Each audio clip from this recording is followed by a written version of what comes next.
Another Republican Congress member just abruptly resigned. MAGA Republican Congress member Troy Nehls over the weekend announced his resignation from the House of Representatives.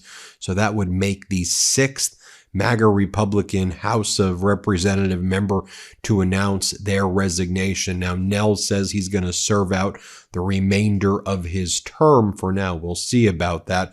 But we are expecting there to be other resignations, a wave of resignations we've been talking about and we've heard are coming. And the question is, will some of these additional resignations take place before the midterms, thus switching the speakership from MAGA Mike Johnson to Democratic leader Hakeem Jeffries? So here's what we learned about Troy Nehls, this MAGA Republican from Texas.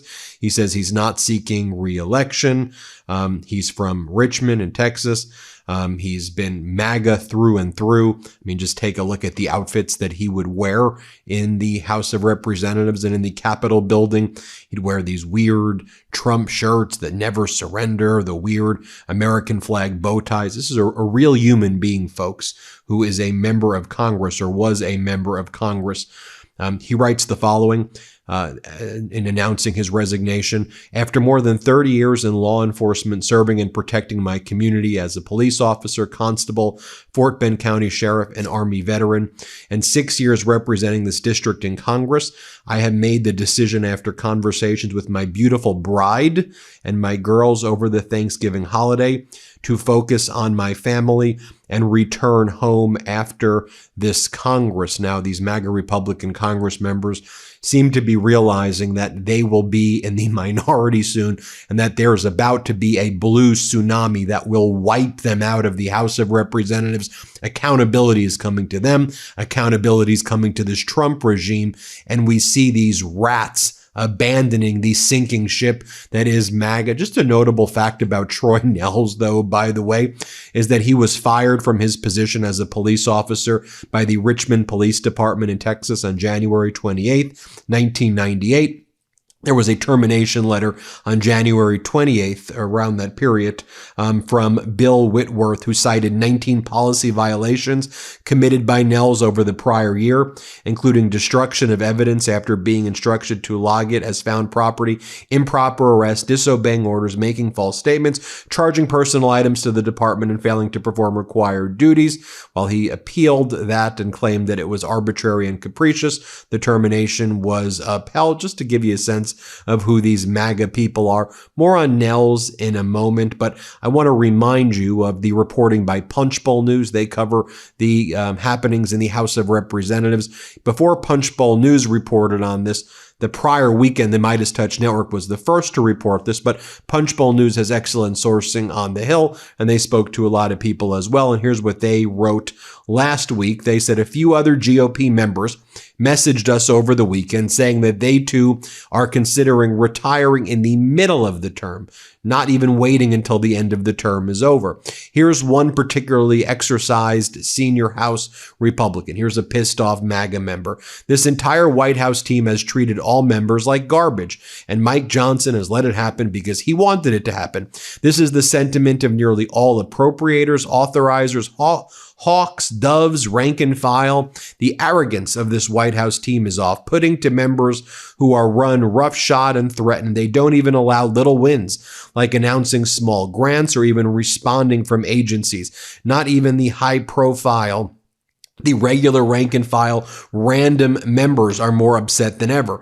Members know they are going into the minority after the midterms. More explosive early resignations are coming. It's a tinderbox. Morale has never been lower. Mike Johnson will be stripped of his gavel and they will lose the majority before his term is out. That's coming from Republicans, senior Republican sources in the House of Representatives. Now, I should also mention that over this past weekend, we've been hearing from MAGA Republican state representatives, like state senators in Indiana, who are absolutely livid at the Trump regime tactics of trying to intimidate them, for example, in the state of Indiana, to try to gerrymander their maps. before the decade redistricting is supposed to begin. So we heard very publicly from two MAGA Republican senators in Indiana this past weekend, and they called out Donald Trump's despicable tactics. Both those Indiana Republican state senators were also victims of swatting attempts after Donald Trump essentially threatened them and the other Republican state senators who didn't want to go along with Donald Trump's gerrymander plan. For example, Indiana MAGA Republican State Senator Greg Walker said, "I'm not coming to the Oval Office. I don't want to meet Donald Trump. I've made my decision. I'm not agreeing to his gerrymander plan in Indiana." Specifically, Greg Walker from Columbus in Indiana said the following: "I refuse the invitation, but the underling of Trump who reached out to me is trying to influence the election on my dime. That individual works for me. He works for you. He's on my payroll. He's on your payroll. And he's campaigning on company time. That's a violation of the Hatch Act. He's a federal employee. He works in the White House. But does anyone care about the rules anymore? Not that I can tell. How does Trump even have the time to mess with a nobody like me with all the important matters that are to take his attention as the leader of the executive branch in this nation? There is no way that he should have time to have a conversation with me about Indiana map making when that's not his business, for starters. But secondly, doesn't he have anything better to do?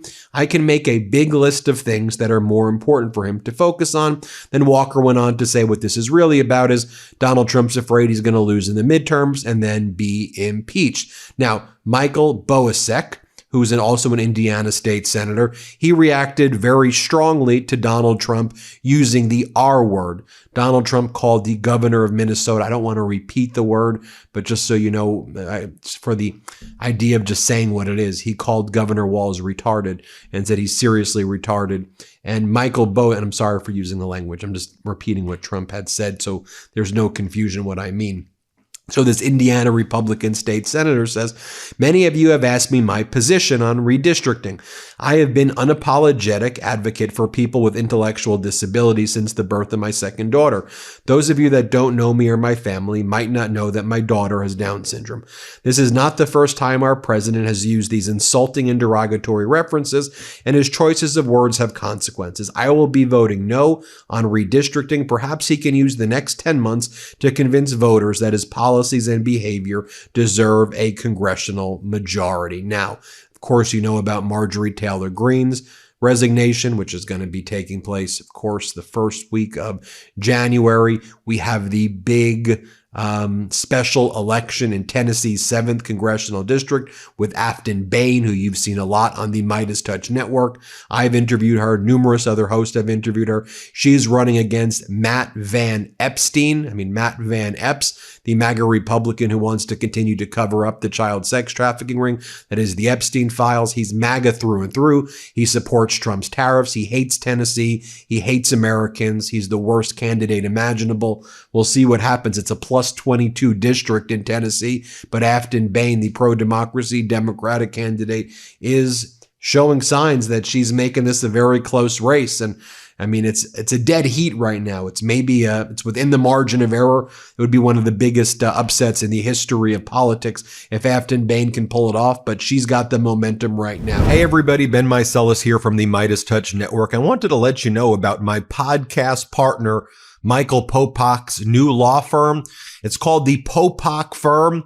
Michael Popak's pursuing his dream of starting his own law firm, really based on the popular demand by all the Meidas Mighty and legal AFers who were approaching Michael Popak with their cases and saying, "Can you help us?" And at that time, Popak was not able to.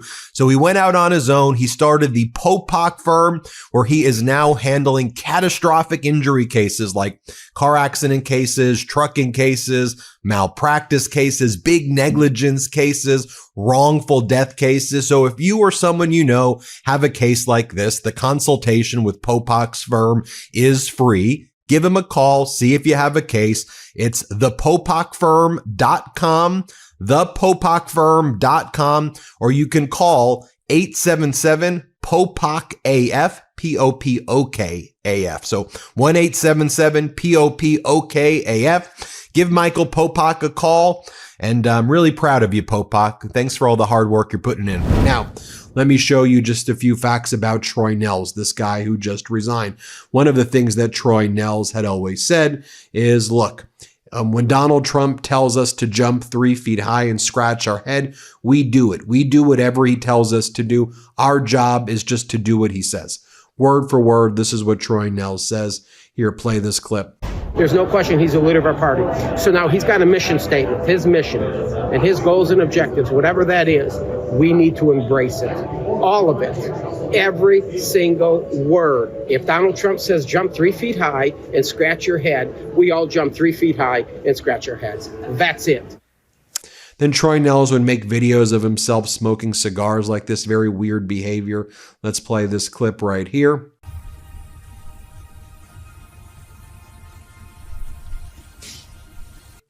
Then Troy Nehls was being asked again. You'll see him smoking cigars again. A reporter said, so are you not worried that all Americans may lose their health care? Here's what Nehls said. Let's play this clip right here. Can I ask you, though, about the CBO score and the idea that 11 million, 12 million Americans may lose health insurance? I don't have any faith and confidence in the CBO. They're scoring. They're wrong half the damn time. I don't give any... No, so I'm not worried about the CBO. You're not worried at all that Americans may lose their health care? Oh, well, just some Americans that aren't Americans, and that is the illegals. Why should illegals be on Medicare? Shouldn't have it. We did a great job with it all. We did a great job. I appreciate it. The American people spoke. The American people spoke, and the elected representatives spoke today. And what did we do? We supported and passed this one big, beautiful bill. So now you got to accept it and absorb it because it's the right thing to do for the American people. And then Troy Nehls talked about the dysfunction of the Republicans and the Republican conference in the House of Representatives. Let's play this clip right here. We're dysfunctional. We are. It's somewhat embarrassing. It may bite us in the butt a little bit in November. But my focus is Donald J. Trump now because nobody can manage his conference. The Lord Jesus himself could not manage his conference. All right, now we've seen some Democrats chime in about the dysfunction of the MAGA Republicans. Here's Democratic Congressmember and my friend Ro Khanna. Let's play it. To the point you have people like Rasmussen and People's Pundit and all these folks who are for Trump saying, you know, Khanna and people on the progressive left are seeing this opening. So I believe the base has been split because Trump is no longer a populist. Frankly, he's become more Mitt Romney and just hanging out with billionaires and tax breaks to billionaires, hanging out with princes. And he's lost the populism that got him 2 terms. And here's Democratic Congresswoman Ansari. Here's what she's got to say. Let's play it. Because she is, I mean, you're right. If she had not signed on to that discharge petition, this wouldn't have happened. I mean, this bill wouldn't have ever made it to President Trump's desk. Obviously, Lauren Boebert and Nancy Mace as well, along with Thomas Massie. But given, you know, what she has faced as a result of that, do you worry that other Republicans won't be willing to do so? Or do you think that this will make them more willing to do so? I just think we're past that now when it comes to the Epstein files issue. I think that, you know, the survivors are not going anywhere. The oversight committee, you know, at least on the Democratic side, we are not going anywhere. We are going to get to the truth and make sure people are held accountable for this.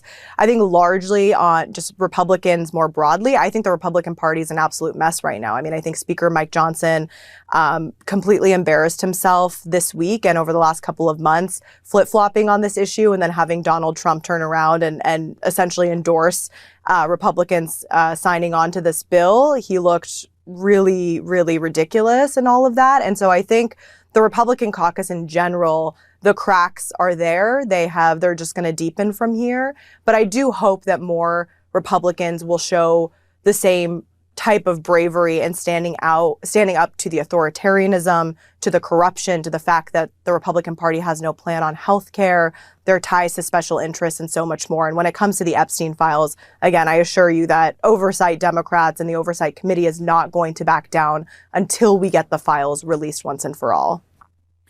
I think also it's important to note that we're seeing a lot of business leaders now and others look past this Trump presidency, this regime, and start to think, well, what's a future DOJ when Trump's out in a post-Trump world?